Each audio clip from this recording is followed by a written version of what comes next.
Greetings and welcome to the first session of the motherboard repair course, and in this session, we want to introduce you to the structure and block diagram of a motherboard so that when you look at a motherboard, you can easily recognize these members that are on the motherboard. What are they, and what do they do, which is one of the most important issues in motherboard repairs. Know this thing. If you don't know the components and block diagram, that is, the structure on the motherboard and its different parts, you can't actually start repairs. So this is one of the most important parts. Let's introduce this part to you.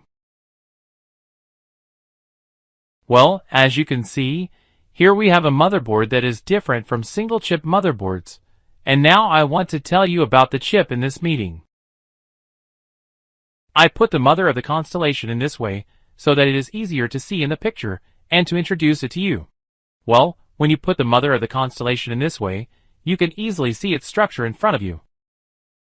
Usually, the first thing that is very noticeable is the CPU section, which usually has the largest socket on the motherboard. Anyone who looks at it knows that this part is the CPU, and even if you are not familiar with it, by looking at the problem you have heard so far, you will understand that this part is the CPU part. But before I want to tell you about the hardware part, it is necessary for you to know the model of the motherboard and whether it is in the DDR tree category or DDR4 or higher. Today, in most motherboards, there is no longer this problem that we want to look at the motherboard. I don't know the origin of the RAMs. Let's actually count the bases of the originals to see that. What model is it? They do this very easily on motherboards.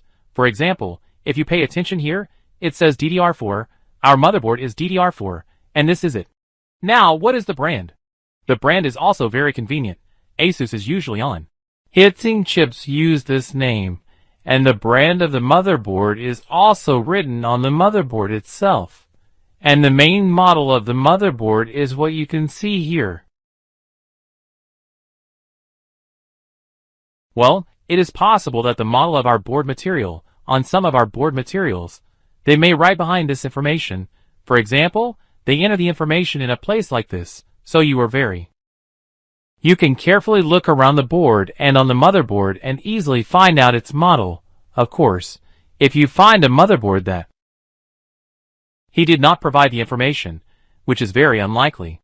Again, in the future, we will tell you how to identify this type of motherboard and its model based on the power and size of RAM bases and so on. But today, all the companies put on their motherboards, and there is no need for a special body.